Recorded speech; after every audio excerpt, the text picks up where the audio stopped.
I took a few courses years ago with Peak Potentials, the company started by T. Harv Eker, the author of Secrets of the Millionaire Mind.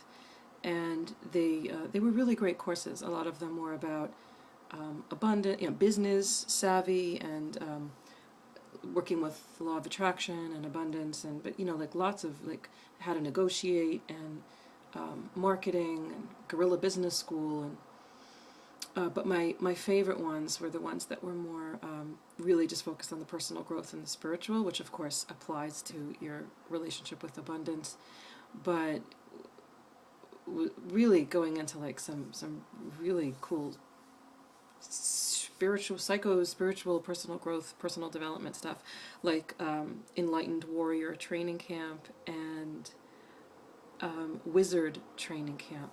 But it was Warrior that, I mean, so many mind-blowing things that we experienced. It was very experiential. It was a very challenging 5-day course retreat.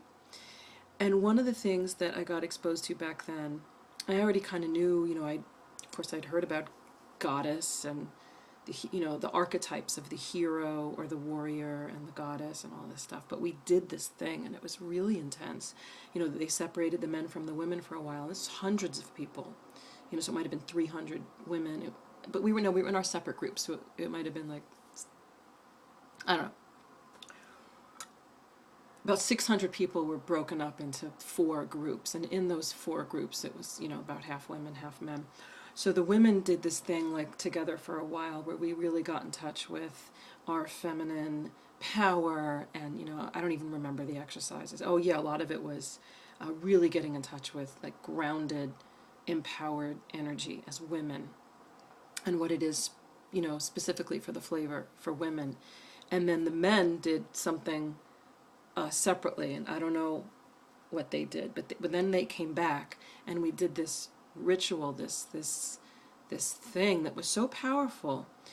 And the women were in a circle in the middle facing outward, and the men made a circle around us, and there was a song and they circled around us. It was this beautiful ritual. And then we stood, every woman had to stand facing one man, and I forget exactly what it was, but we had to give the man we were facing some kind of signal. There was like a choice of 3 signals, but like a gesture or something that communicated whether or not we felt his presence, whether or not we really felt he was being present as the hero warrior. And we were really supposed to be honest, and so that was it's confronting for both people, and then we switched.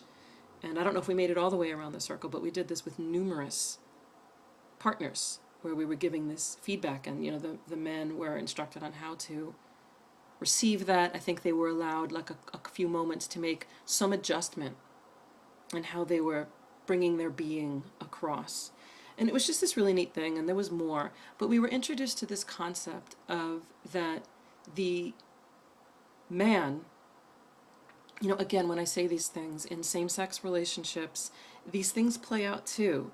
It requires just a little bit of looking into it. I'm a couples therapist. I see lesbian couples. I see male gay couples. We figure out these things in terms of roles and whatever, but it's not like you have to put everyone in a box and say, you're the chick and you're the dude. But it is helpful to learn about the yin, how the yin yang energy and the Shiva Shakti energy is playing out in that dynamic. And it can totally be done with same-sex relationships. But the model, the male and the woman, the man and the woman, that the man, the hero, the warrior, is really supposed to make the woman feel like a goddess. The goddess feel revered, respected, sexy, desired, loved, protected.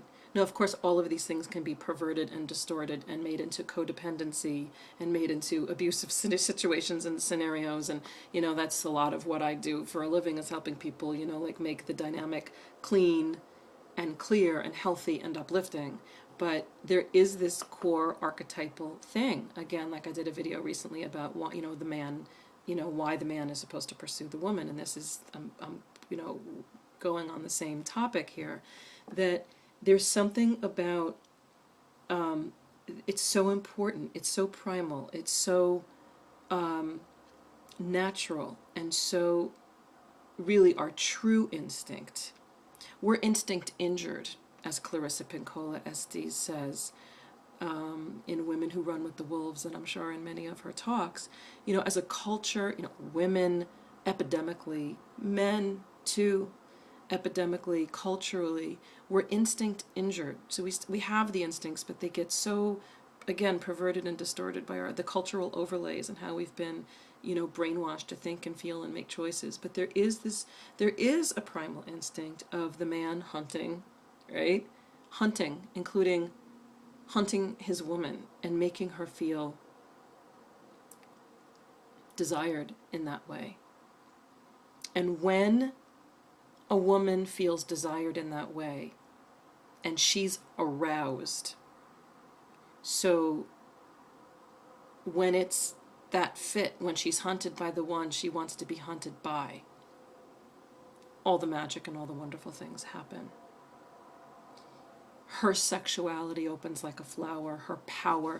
She invites the male into the flower petals of her sexual energy, her labia, but it's, the labia is shaped in a way that also is symbolic. It's literal and symbolic of woman's sexuality, which is all-encompassing. Mother Earth, take you into the fold, juices flowing, life energy flowing, and all of this beautiful, powerful stuff I talk about with awakened female sexuality. And then the male is embraced by that, and he can be, that lingam, what is it, lingam yoni, that he can come into that and both be received and be, be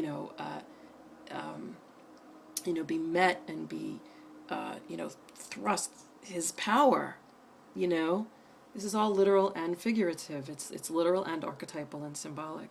When that's not happening, when a woman feels like she has to hunt the man and he's not making it super clear that he wants her and that he's, making that clear and taking action and making sure she knows she's wanted, it all gets messed up, man. It gets really messed up. Women get insecure, they start chasing, they start, ruminating and perseverating. Is it this, is it that? And he used to, say this and now he's not, and it gets all fucked up. I'm not saying it's the only thing that fucks it up, but this is just an interesting lens to look at human relationships through. It's a very powerful one and an extremely important one. The dude has to pursue, and again, like I said in my other video about this recently, the reasons why he doesn't, if he doesn't, are extremely illustrative and indicative of serious problems that are going to be in that relationship later on if it continues. So yes, I give dating advice to women, relationship advice, that if you're not feeling desired, like a nice, clean, clear message that he wants you, you probably should run for the hills.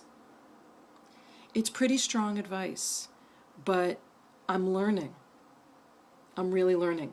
Personally, I'm getting way more clear about my whole relationship history. I'm seeing with clients. I'm learning. I'm like, just, it's all getting clearer and clearer and clearer to me. And a lot of people, a lot of humans are really wounded. We're the walking wounded. I'm not saying, it's all a hopeless case, but, you gotta hold out, ladies. For a man who, and this is how I put it very simply, who desires you, who's comfortable with the fact that he desires you and is healthy enough in his body and his mind, but in his body and his mind, to take action and take initiative on that desire for you and make it clear. And if he's not doing that, you're going to have so many problems. Mark my words. And guys, if you're interested in a girl, and like you really are, you got to let her know it. on a regular basis. And whatever's coming up for you, whatever issues, feelings, difficulties, challenges come up, when you try to do that, deal with them. Go to a men's group, go to a consciousness raising men's retreat, go to a warrior training, go to a therapist, go to work on yourself. That's your work. Whatever comes up as an obstacle in this process, in this dynamic, is our work for men and women. That's all I have to say about this today. The hero and the goddess. There's tapping into that archetype is extremely powerful and extremely important for the well-being of ourselves, our relationships, our families, our world, our community, our world. Thanks.